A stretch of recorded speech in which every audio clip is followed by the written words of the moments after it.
السلام علیکم۔ اللہ پر توکل کی حدیں اس قدر وسیع رکھو کہ اگر تمہاری مانگی گئی دعائیں نہ بھی پوری ہو تب بھی تمہاری عبادت، توکل اور دعاؤں میں کمی نہ آئے۔ آج اگر زندگی مشکل ہے تو کل کی آسانی کا وعدہ بھی اللہ نے کیا ہے۔ اللہ سے مانگو، خوب مانگو، وہ تمہیں بہت جلد امید سے بڑھ کر نوازے گا انشاءاللہ۔ جن دعاؤں کو تم ناممکن سمجھ کر مانگنا چھوڑ دیتے ہو، کیا پتہ ان کے پورے ہونے کا وقت قریب ہو۔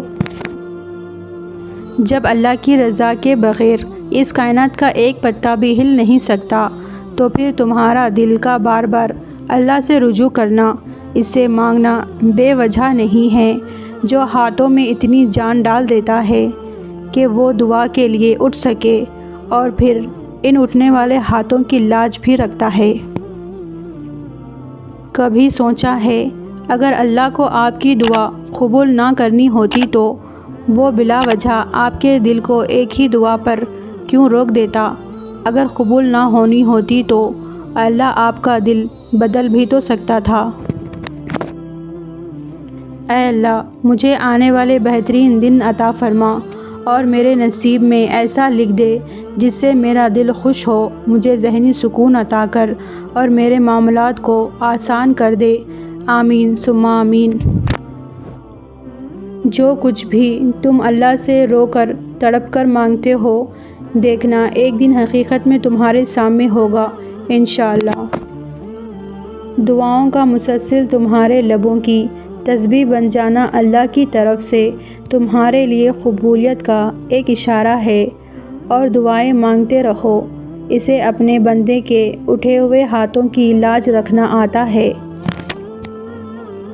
تہجد تک پہنچنا تمہارا بے وجہ تو نہیں ہے، آخر کچھ تو ہے جو ممکن ہونے والا ہے، تمہاری دعاؤں کی قبولیت کی نشانی، اس سے بہتر اور کیا ہو سکتی ہے۔ دل مشکل میں ڈوبا ہو، سوچ فکروں میں الجھی ہو تو اللہ سے دعا کرنا اور اتنا توکل ضرور کرنا کہ وہ رب تمہاری تمام دعاؤں کو دھیان سے سنتا ہے اور جواب بھی دیتا ہے، وہ ضائع نہیں جانے دے گا ان دعاؤں کو جو خلوص دل سے مانگی جائے۔ دکھ کی بات تو یہ ہے کہ ہم اپنے غموں پر روتے ہیں، اپنے گناہوں پر نہیں۔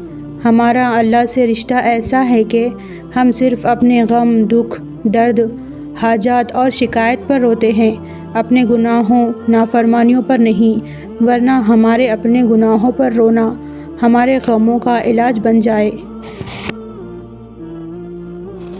جو رب ایک ماہ صبر کرنے پر انعام میں عید کی خوشی سے نوازتا ہے تو وہ تمہارے سالوں کیا گیا صبر رائگاں کیسے جانے دے سکتا ہے۔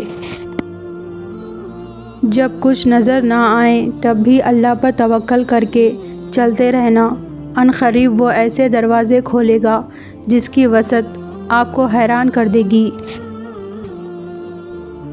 جب اللہ ہمیں اس چیز سے آزماتا ہے جس کو کھونے کا ہم سوچ بھی نہیں سکتے تو پھر صبر کرنے پر اللہ ہماری مدد بھی ان وسیلوں سے کرتا ہے جس کا ہم نے گمان بھی نہیں کیا ہوتا۔ بس توکل رکھو اللہ پر اور مشکل وقت میں صبر کرو۔ وہ وقت گزر گیا جب اللہ تعالیٰ کی طرف سے دی گئی آزمائش مجھے کمزور کر دیتی تھی، اب تو میں ہر وہ درد سہ سکتا ہوں جو مجھے اللہ کے قریب لے جائے۔ اب میں ہر وہ جان سے پیاری چیز قربان کرنے کو تیار ہوں جس کے بدلے مجھے میرا اللہ مل جائے۔